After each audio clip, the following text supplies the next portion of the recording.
We are now live, April.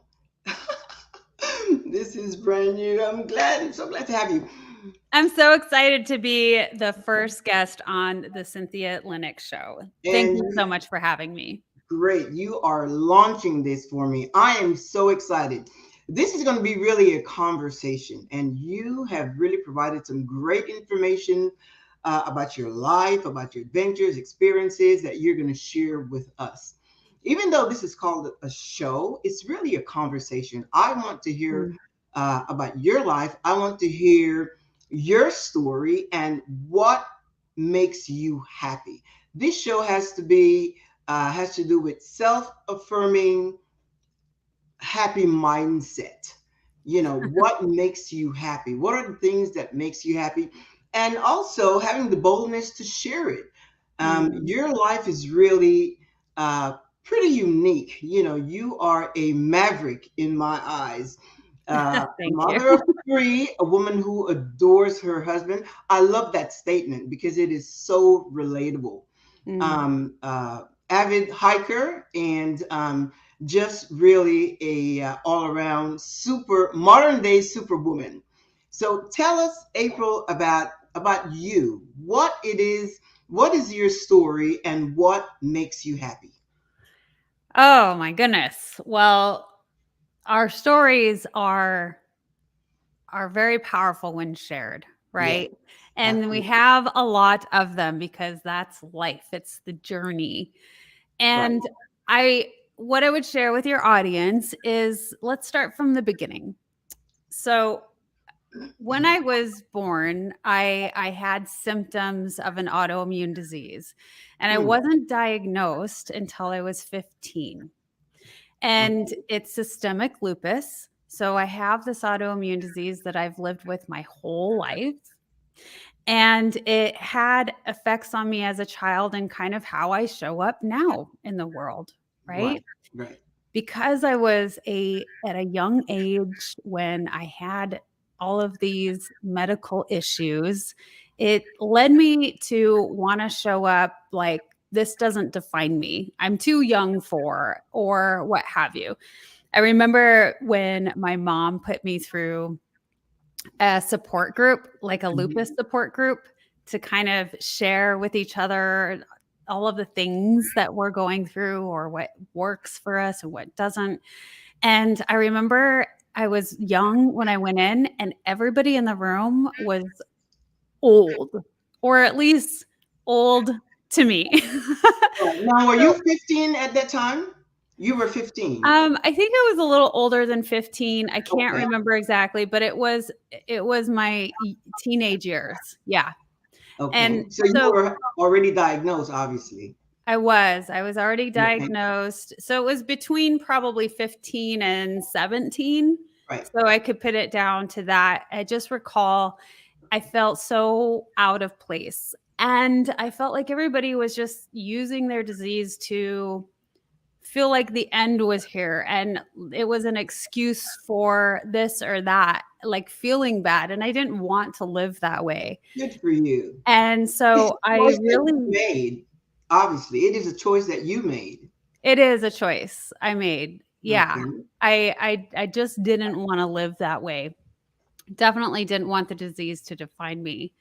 So I chose to kind of step out of that and try to live my life a little more fuller and research other things that worked.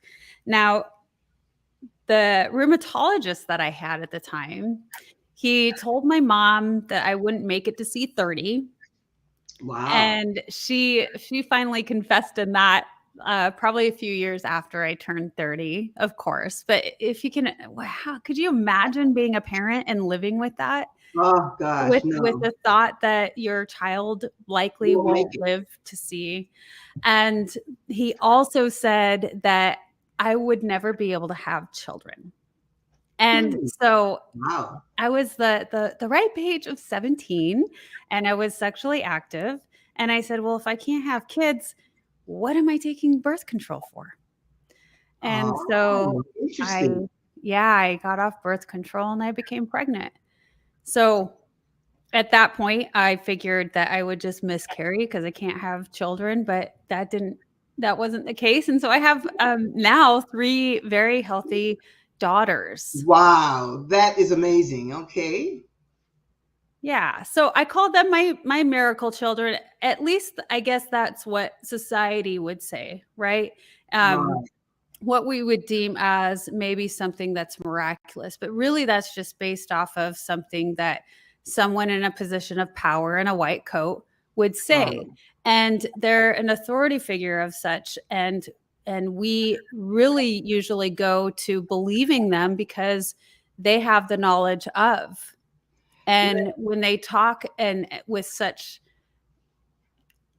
when they say, authority. "This is it, this is how it's Yes, going to be," right, you tend to believe them. So, I've had a series of things with medical professionals where it didn't always end up being the case, and so that really right, branched me out into looking for other alternative ways to live better. It right, started with nutrition when I was pretty young, and it grew stronger after I had my first daughter because I wanted to be as healthy as I could for her, and because I wanted her to grow up the best way and the most healthy way. So I researched a lot on nutrition, and that's probably the very stem and beginning of where I started with my health journey. right. Now, the first child you had because you thought you would never get pregnant. Now, the second and third child, was it the same situation or were they planned? Well, none of it was really planned, I would say, but it just was, you Right. know, building So a family, right. No, but my point, having siblings. right, Otherwise, my oldest, Sage Maya, she would have been spoiled rotten. right. So, and she still is really. That's just So how it is. It's funny so how. Go right, I'm ahead. sorry. So there you really defied the diagnosis or the prognosis Yeah. actually. You defied that and allowed yourself the possibility of getting pregnant again and Yeah. again. So Now that's after the third though, it was getting to be too challenging on my body physically. So right. there were complications, definitely. Yeah, but then you wind up with three beautiful children. Mhm. And that's great, because I'm of the same mindset when if I go to the doctor. Unfortunately, I haven't had any situations, but I do my own research and I subscribe to the philosophy that you know your body, Yeah. and the body is made to heal itself. It is. And with nutrition and a mindset, I deal a lot with the mind, the power of the Yeah. mind. We have the ability to set certain course in our lives, and so I can really embrace that whole thought process of you taking hold of your life and accomplishing what you set out to do. Well, So Cynthia, you have it right. We are absolutely the our bodies are made to heal ourselves, and we're very, very powerful. And once we start tapping into that knowledge and awareness, that's when we can start creating. exactly. That's really the message that I want to communicate to the audience, that we are magnificent creative beings. Absolutely. It's all about you. I know there are different positions, different thought process and so forth, but the bottom line is, and I have lived this, April, that's really how I live. Mm. When I set out to do something, when I set my mind, because your mindset are the thoughts that are set in your mind, and these thoughts are based uh, on beliefs, a belief system, and then which creates habits. You do it automatically, Yeah. and if it's not working, then you have to do something else, but it has to work.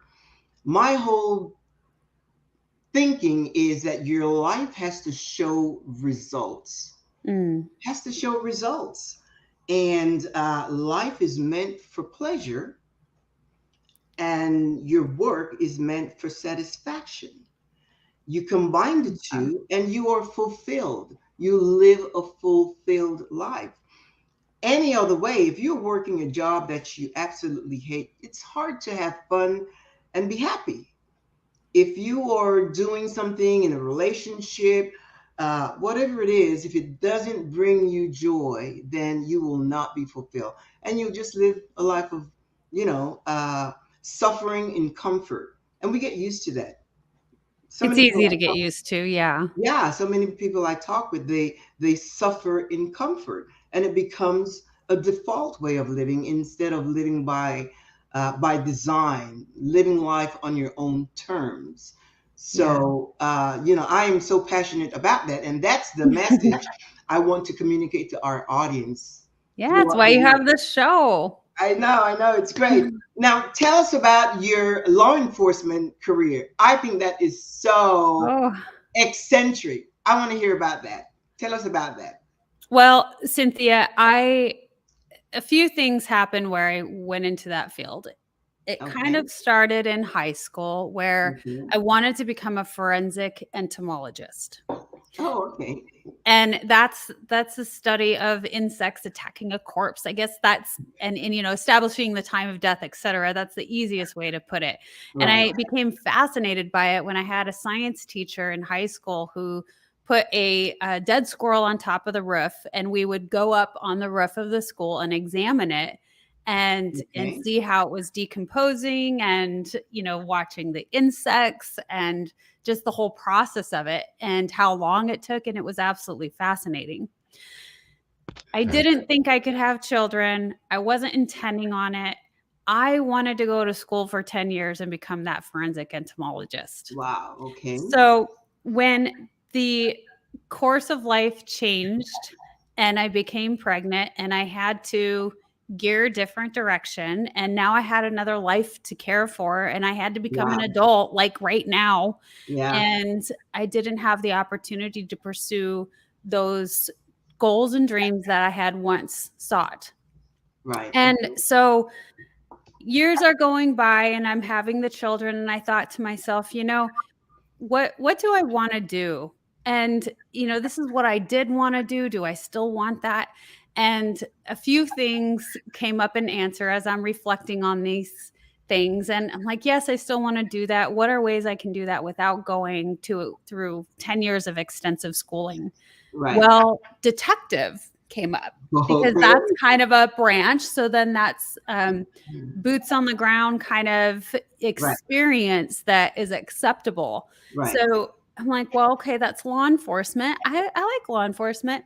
And I happen to have a close friend of mine who was running a video store in downtown Denver one night, Right. and they were robbed and she was shot. So she spent a good amount of time in the hospital. And so I became very passionate. And I'm also a child of during Columbine, growing up in Colorado. So Oh, I okay. didn't go to Littleton High, although that was my, sorry, not Littleton High. I went to Littleton High, and Columbine was actually my homeschool, but I went to a different one, but it was during the same time period. So they Okay. locked down all the other schools. It had a huge effect on me still.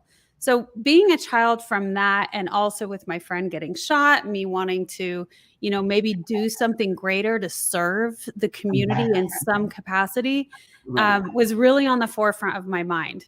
And having an autoimmune disease, the military wouldn't take me because they had access to my health records at Oh, that time, okay. Right. and law enforcement would. I could get away with it. So that's what I pursued.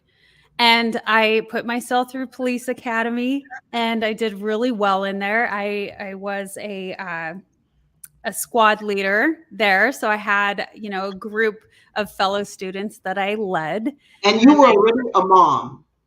what's that?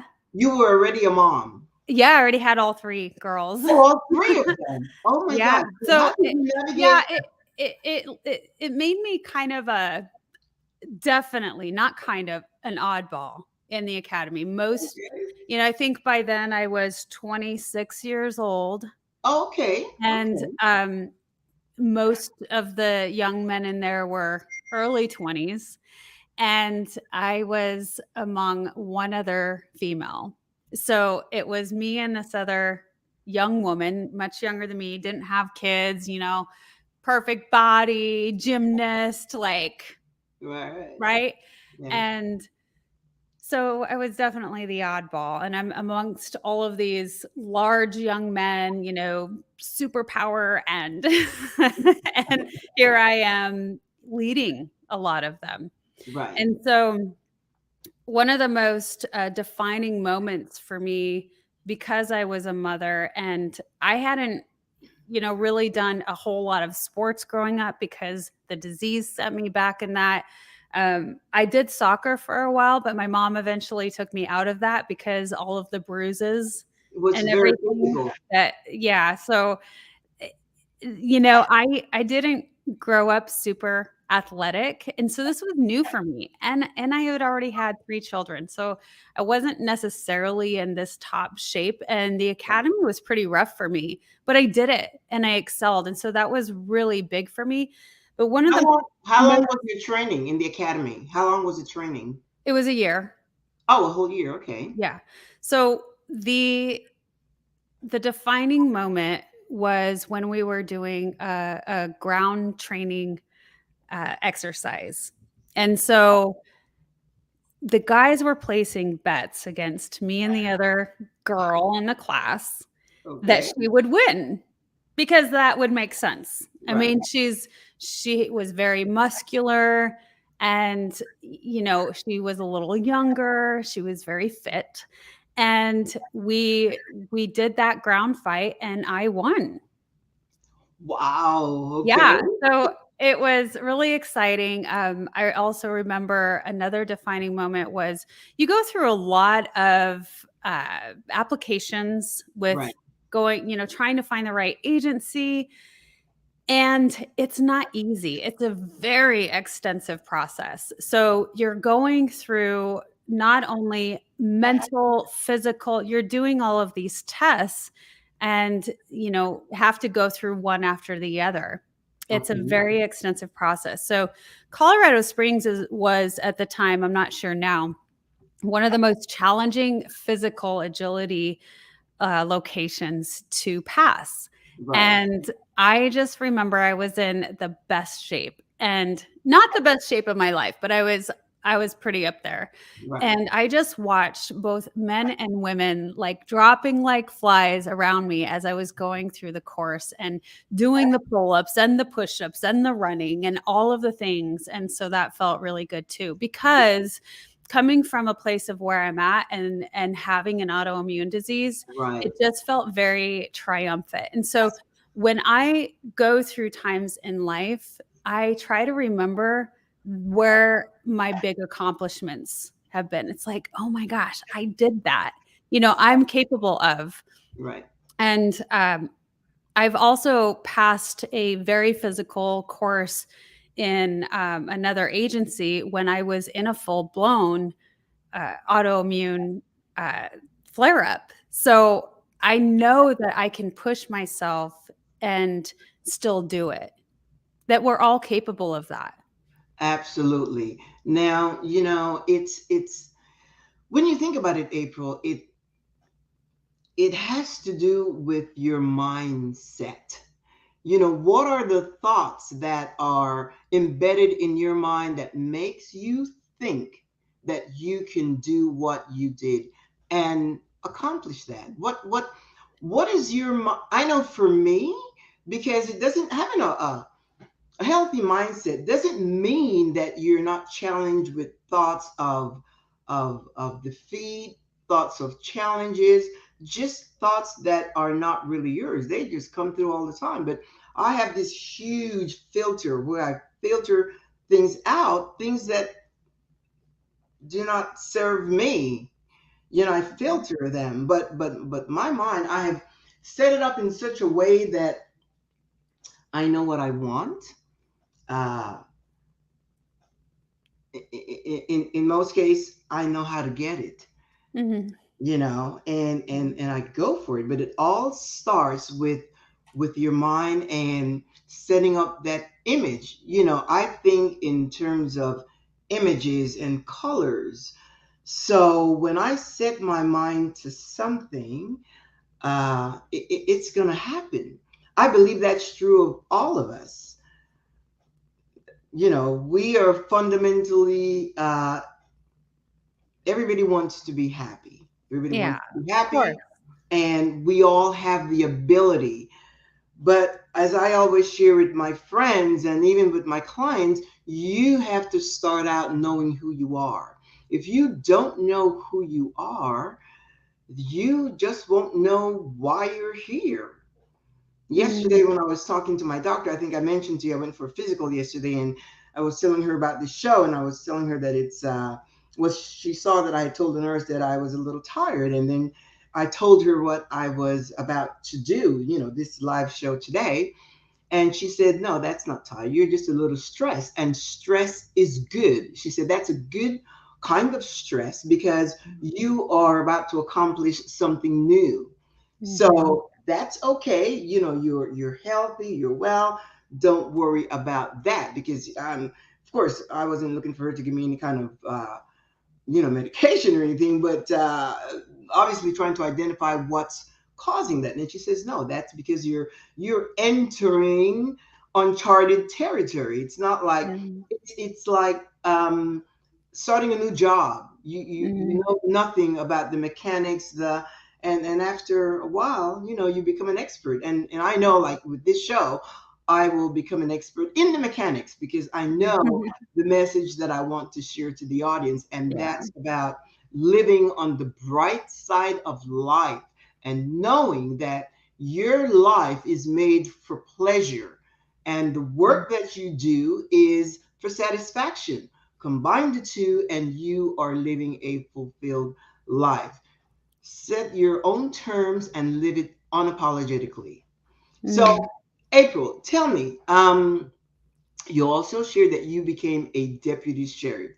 Now, from a police officer to deputy sheriff, that's a big step. You have got to like be a maverick. I mean, that is so unconventional. So, Yeah. how did you transition into that position? Well, I don't know if I would talk so much about how did I transition into it. I think that really the experience of it Okay. gave me so many life lessons.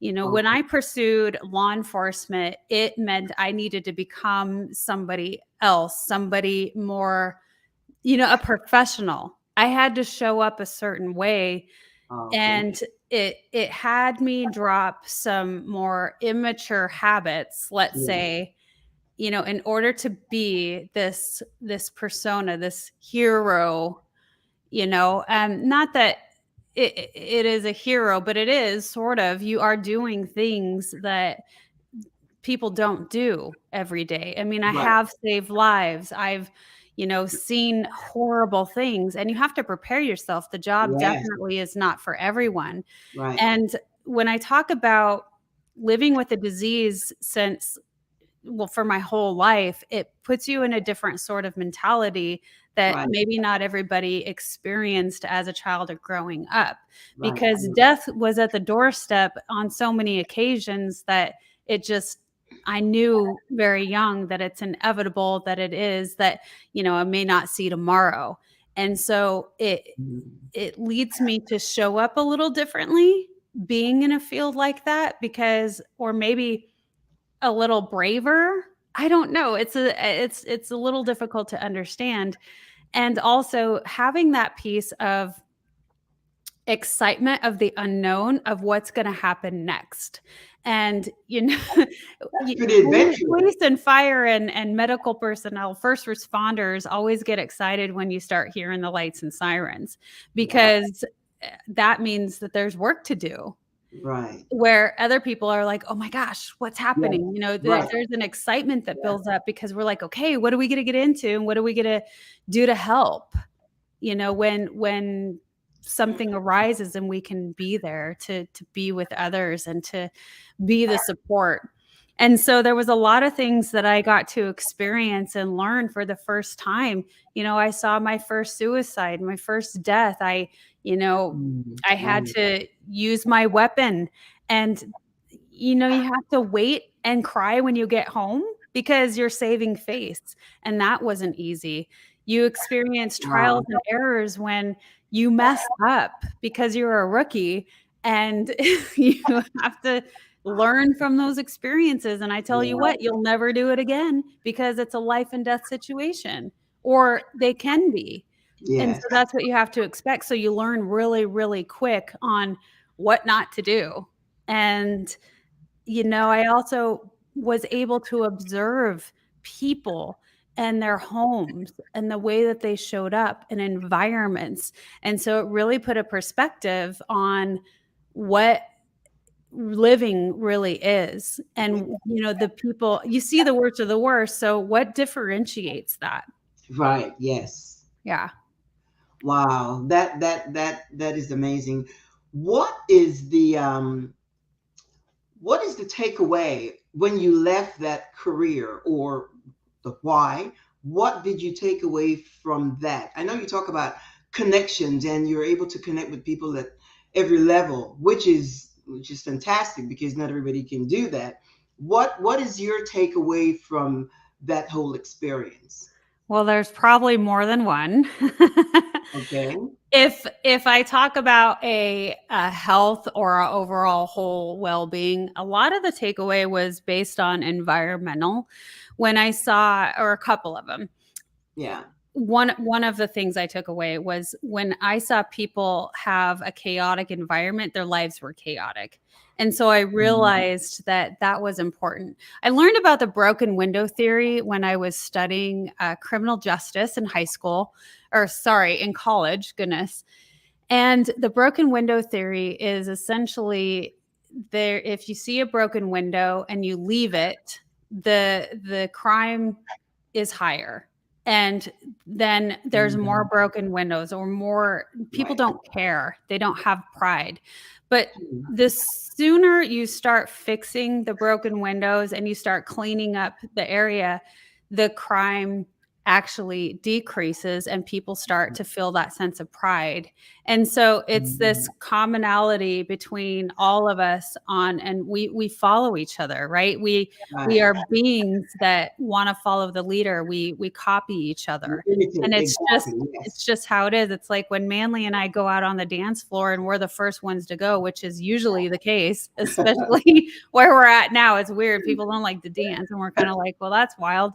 But we go out on the dance floor, and then all of a sudden people start trickling in behind us, and we're kind of the leaders. But it's just an Right. example of people do what other people do because people want to fit in, and everybody wants acceptance. It's the same concept of, the fear of going up on stage and speaking in front of a crowd is one of the biggest fears that we have as human beings. And it's because we want to be accepted. And it's terrifying, right? If we get the It sense like, oh can be. my gosh, people are going to think this or that. Right. Well, and it's really just the fears within us, because when we're being open and vulnerable with each other, then it just makes more sense. That connection piece is all a Right. part of us, and we want to relate. Exactly. Yes. I think the fear of what would people think, what would people say, is the biggest hindrance to everyone. And in the meantime, the way I navigate through those thoughts is people have issues of their own. Yes. And sometimes I say, well, who am I that people are going to be thinking or saying things of me? And if they do, so what? It doesn't alter, it doesn't change my life. Everybody's going to have an opinion. That is not, that's no secret. Everybody's going to have an opinion of you, of me, of everyone else. But if it has to do with criticism, people that criticize are people that are not doing what you're doing. They're probably doing nothing. So I don't worry about that segment. But yes, the fear of what people think and what people say. Now, you mentioned that we're all seeking approval and so forth. Yes, most people are seeking approval, affirmation, permission, uh, Mhm. approval from others. I try not to live with that mindset. And sometimes I do and say as I please. Talking with someone yesterday, they said, "Well, I'm pretty traditional and pretty conventional." And I said, "Well, I am so opposite that. I try to sift through the traditions and eliminate things that do not serve me at this point." Um, Yeah, those are all things that are definitely learned throughout life. they're all social, cultural, religious construct, Mhm. and they have their place. And if they are serving you, then that's fine. But for me, a lot of things, because what happens, as we talked about previously, April, by the time you're five, you have been programmed, you have been conditioned to Yeah. think a certain way. Most people grow up with that same mindset and never change. And that's Yeah. why there's depression, anxiety, frustration, unfulfilled lives. And unless you have really an awakening, an Mhm. experience of self discovery to know who you Mhm. are, and then to seize your own identity and be that. That's why sometimes people, kids, they move away from home because they don't want to be in that circle because they don't identify. It's not who they really are. Mhm. We have this imposed identity that we. I remember when I was younger, my dad sent us to boarding school.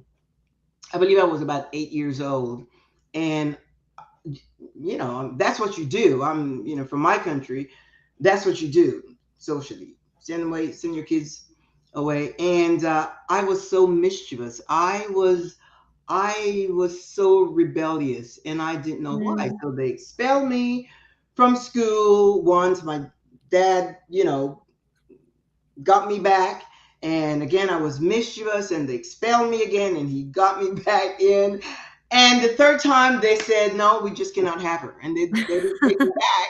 And when I came home to be with my parents, they put me in a local school. I became like an honor student, an exemplary student. And they were proud of me, but initially they thought there was something wrong with me. There was nothing wrong with me. They just took me out of my environment, my identity. Mhm. And that school, it was nice and everything, but it just wasn't me. And I guess that was just my way of expressing that. And I've grown with that. Know who you are and be that person. Mhm. And so anyway, I this about looking for affirmation and approval from people. Again, I reject that.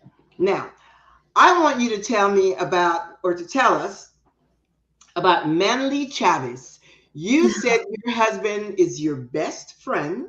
You said Manly is your greatest teacher, and that Mhm. you adore Manly Chavez. Something that I can relate to because that's how I feel about my husband. Tell us about Manly. How did you meet him, and what do How you long do you guys want do the together? story to be? Uh-huh. Yeah, Anyway, make it fun. Manly, he is my greatest teacher. He's the love of my life, and I feel so blessed and like the luckiest woman in the whole world to be by his side and stand Yes. with him. I consider us a power couple. We work really well together, Yes. and I foresee really great, amazing things happening with the two of us. Yeah. Um, with the light that we want to shine into the world. Now, the way that we met, it was through work, and I at the time was a single mom raising the three girls, Okay. and I was working two jobs. I was working a lot. Wow. So Okay. when he was clocking out, I was clocking in, and we happened to run into each other at that same point at the the clock in time and clock out time. And he told me his name, and I said something like, "Your parents are sadistic." And who would name their child Manly? Like, Oh, that is, why would you yeah, do that that? is so interesting. And yeah, so I was just very honest. I'm like, wow, that's pretty wild. And he took it well, and he's an adult and he's lived a lot of life. And yeah, he had the consequences of that name when he was young, which led him to go into martial arts and create the beautiful human being that he is now today. So he invited me out with a group of his friends. I wasn't doing very great at the time. I think I was going through a breakup or something, but I was working hard. I didn't have any friends. I didn't ever go out. I was busy working and taking care of the kids, as well as taking care of my grandmother. So there was four Wow. generations of women in our household. Right. It was me, my three daughters, my mother, and my grandmother, and we were all Wow. just taking care of each other. Right. So there was a lot of estrogen going on. Yes. And I to for somebody to invite me out on a social event was unheard of for me. I just did not do it. And so I considered it. All he did was he told me where and when. He said, "Hey, Okay. we're going out to the Hofbrau. We're going to see live karaoke, which is really fun. It's when a Right. band plays Yeah. and people sing. So it's a live band. It's a lot Right. of fun." He said, "We're going out with a bunch of friends. You should come join us. It should be fun." And it felt like this kind of leap of faith because he didn't give me his phone number. I couldn't text him and say, "Hey, are you sure this is the place? It's this time, right?" Like I had to remember that and just go Now, did you go on my because own. you kind of liked him, or did you go just because it was an opportunity to have fun someplace? It was an opportunity for me to do something different, get out of the norm, get out of my Okay. head, be Okay. with other adults. It had nothing to do with thinking he was cute. And um, although I just learned recently that he thought I was kind of cute, but I did not know that. And because he didn't give me his number or anything, it was just kind of like, "Hey, come join us." He saw that I was kind of down, and I made a Okay. strange comment about his name, but whatever, he was used to it. Right. And when we went out, he was with another woman anyway, and there was a big table full of people, so there was many adults, there was other coworkers, and I had a great time. And it was actually his buddy who was more interested in me. We Oh, that's exchanged wild. Yeah, So we you knew. exchanged numbers, but I wasn't interested in him. I was interested, towards the end of the night, I was more interested in Manly because, Wow. Okay. he reached out to me, he invited me, and he gave me an experience, and he welcomed me into the community, if He that took makes it. sense. Yes. And so that meant so much to me. It really changed my, well, now life, because Right. I hadn't gone out and done things and been social. My life was my children and my family. Your family. Yes. Yeah, and work. I mean, Wow. I literally worked from, uh, I don't know, I think I got up at 5 a.m. and I got off work at maybe 7 or 8 p.m. So I worked And that's the sometimes two it was jobs. later than that. And that's the two jobs that you were working at the time. Yes, and they were both Okay. Right. very physical Wow. jobs. So Okay. I was pretty thin. I was probably too thin. But yeah, Hmm. just work, work, work. And so I got Manly's number from his friend. He still hadn't given you his number? No, no. But what happened was we actually ended up going out the next night for dancing. We went out the first night on a Wednesday night, and then Thursday night we went out, and it was to dance. And Was I it just you had and him the so second much night? fun. Was it With just you and him the second night? Yeah. Oh, okay. Yeah, Okay. which was also our first kiss. So, it I started love it. happening quite rapidly. And Right. so if I could move this along a little further, Manly and I hit it off hard and strong probably the first 2 Wow. weeks, and then he told me, Sorry, I can't date right now. I'm working on myself. And I was like, Wow. what do you That's mean? interesting that a man would say that. Yeah. And Usually, us women, we would say, you know what, I'm healing, I'm going through yeah, this trauma, overcoming this, break through this. But for a man to say pause, yeah, that's pretty interesting thing about his character. he did. He said pause. I said how long? He said I don't know, a What? year. And so I kid you not, I had quarterly benchmarks in my phone because it was tough because I'm like, is he pulling my chain here? Like, is this something odd? But he had given me a couple of books. Like, I knew he was working on himself. And so he shared a book with me, The 7 Habits of Highly Effective People. It's still one of my favorite books of all time. Stephen Covey? Yes, Stephen Covey. Stephen Covey. And while he was working on himself, I chose to work on myself because I felt Wow. that he was the man, and I was hell bent on that. I'm like, I just know you're the one, and I will wait for as long as it takes. No, that's not true. I'll tell you that in a minute. So I worked on myself though because I wanted to show up the best that I could be for him when the time came. Wow. Yes. And then a little while later, he said, "Well, it might take 2 years." And I Now, in the then meantime, at April, that time, I go in the ahead. meantime, were you dating in the meantime while you were No. working Oh, on no. yourself? No, no, no, no. Oh, so there was an actual pause from Yeah. seeing each other. Yeah, there Oh, that was. must We be didn't hard. go out. We didn't go out dancing. We didn't do anything. But did you see each other at work? Rarely and sometimes. And that's because either he was already gone by the time or he hadn't come in by the time I was already out because the change of shifts and the nature of work. I mean, it wasn't the only time you're in the building is when you're clocking in, clocking out, and you're getting prepared with your vehicle, Right. etc. And I I waited. So I put in my phone up to 2 years. I said after 2 years, I'm not waiting any longer. But guess how long it took? Less than a year? A year. It took less than a year. It took 9 months. 9 months I No waited. way. So how did he approach that to come back to you?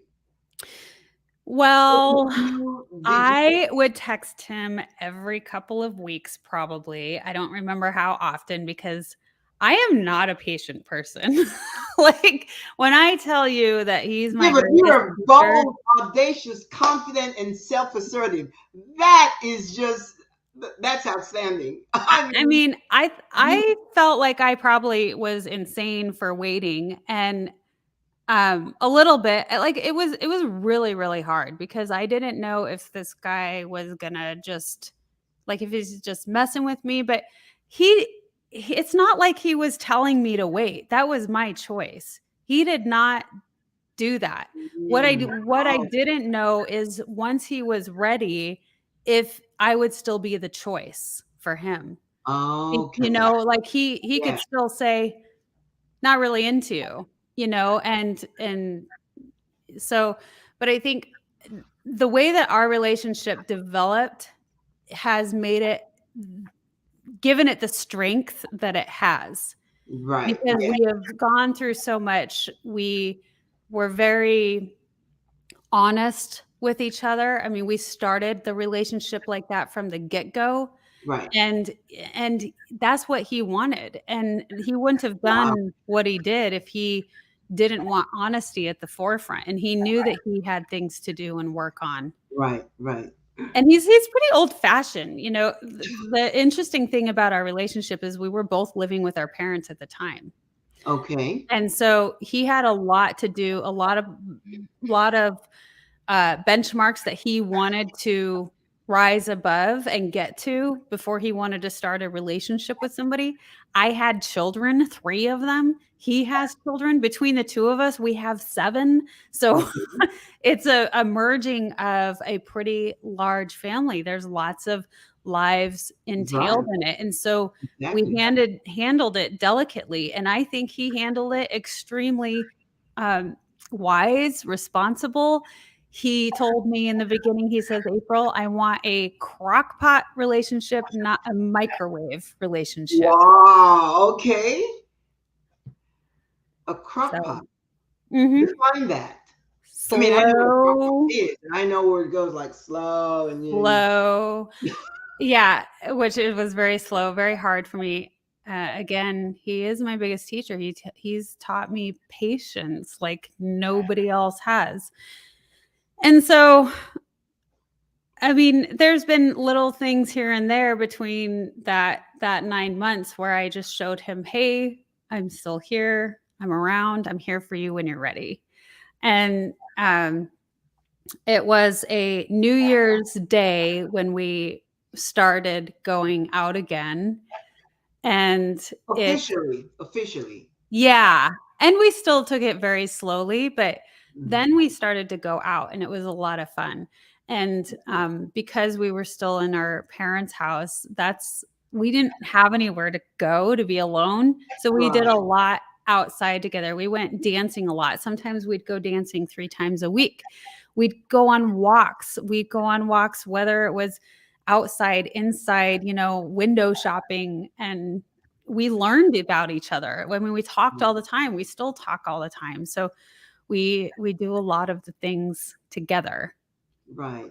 I think it's quite bold of you. Well, number one, to have waited. Obviously, something on the inside uh, told you that he was the one, Yeah. but obviously, at the same time, it's kind of risky waiting, not knowing what his Yeah. decision was going to be. But you had already made your decision about him. So that's a good thing. You followed your intuition and it Yeah. served you well. Yeah. Um, so you got together, but you know, blending a family of three and four is not easy.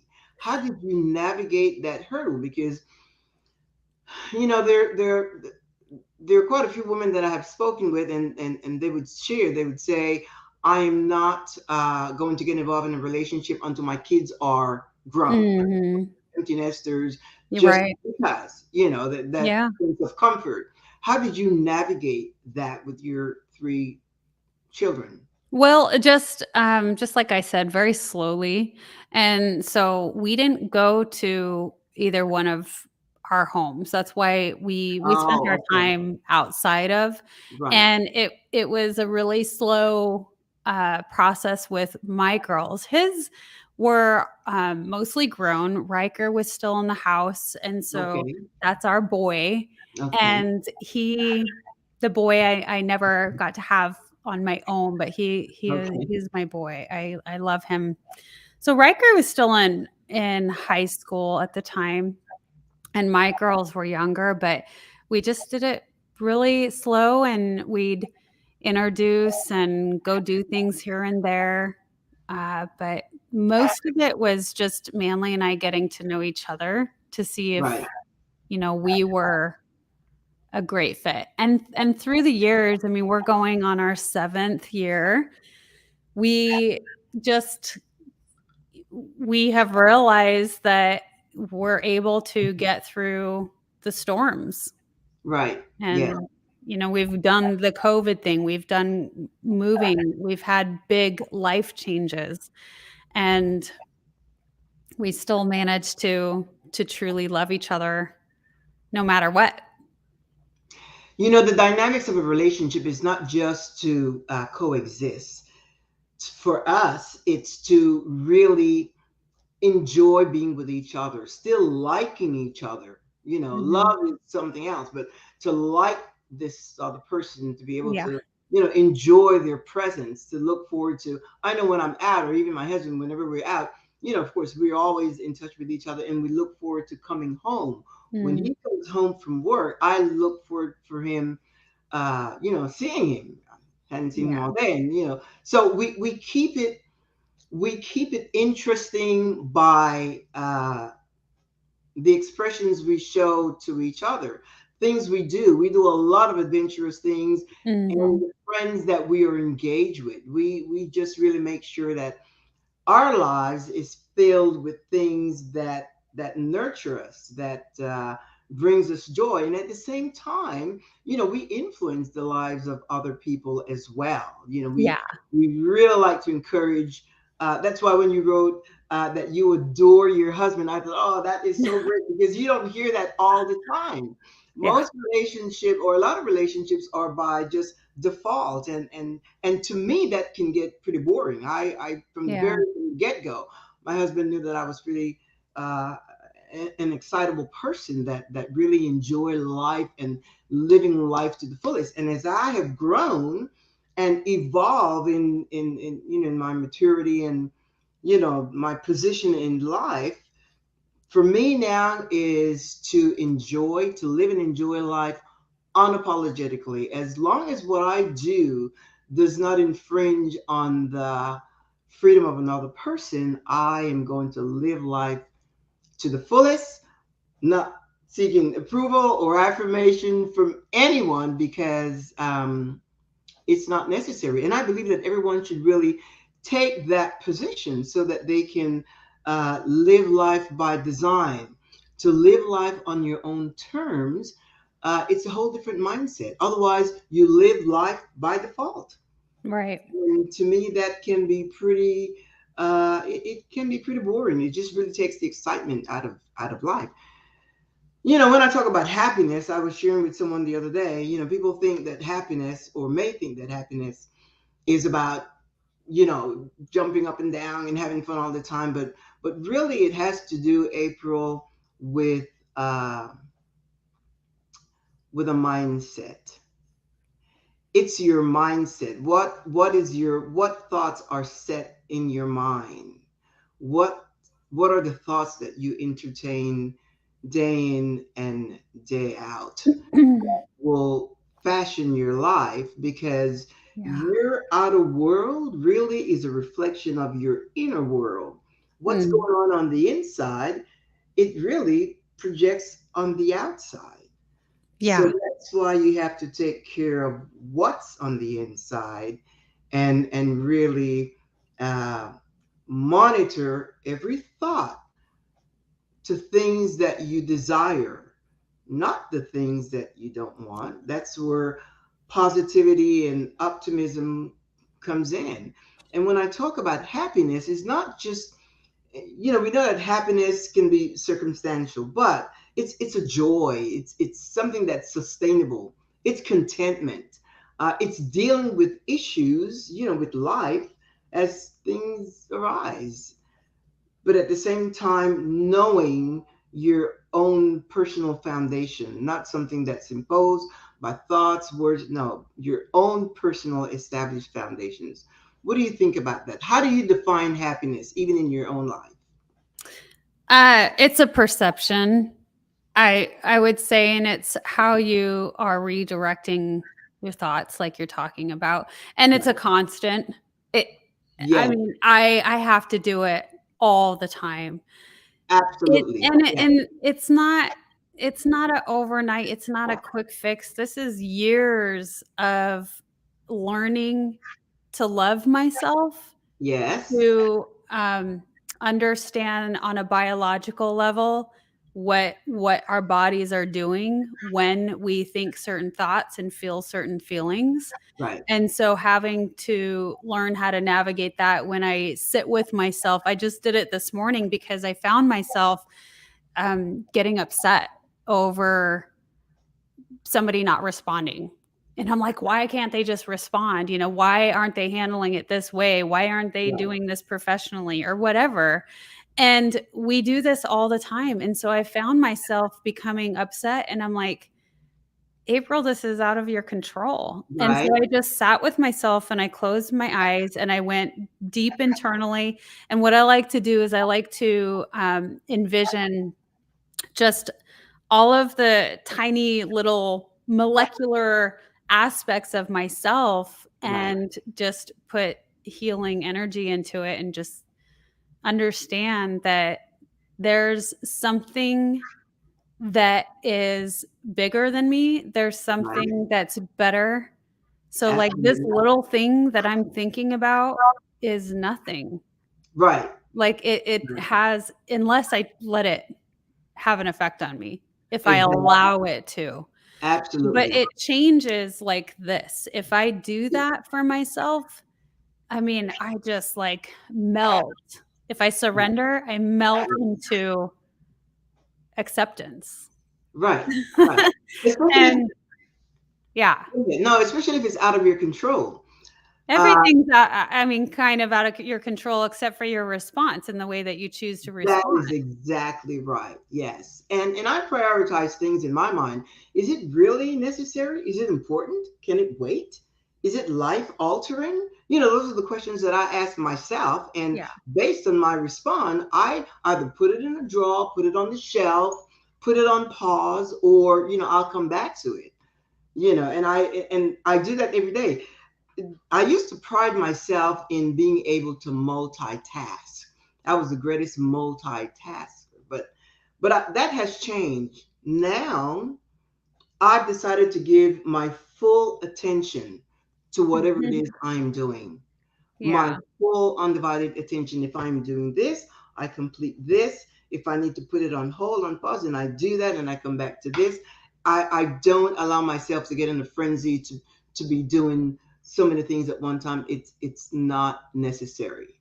Obviously, Mhm. I can, but I never allow myself to get frustrated by just doing a lot of stuff at the same time. Well, I'm telling you, April, this has been a great chat with you. I know we had pictures to upload. You're gonna have to forgive me. This is my launch show, and you have really been a fantastic guest on Thank this show. you. There are a lot of things that has to be done. I'm still working on an overlay, which is the background for the screen and so forth. That should be ready in no time. I'm still learning the mechanics of working in a virtual studio, which is for me, it's kind of a big deal because a lot of computer work that I did was administratively, Office of Excel, Word, and so forth. But this Mhm. virtual studio is a little bit different. It's a lot Yeah. different actually. So You'll I get it down.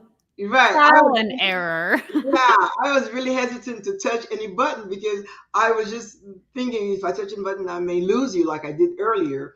But I am definitely going to have you back on this chat show just to chat. And the thing is, I really want to the audience to be encouraged, to be empowered, to be motivated, to be inspired to live a life uh, on their own terms, a life of with a happy mindset. Yeah. We really have to make a decision to do that. It just doesn't happen because if you pause and you look at the news and all that's happening in our environment, there are a lot of reasons to justify sadness, suffering, and Mhm. negativity. But Yeah. it's a choice that we make uh, moment by moment, as you said, to live our best lives, enjoy the people that are around us, um, and create situations that are um, life giving. And we all have the opportunity to do that. So, what are you saying to me in closing, April, and to our audience?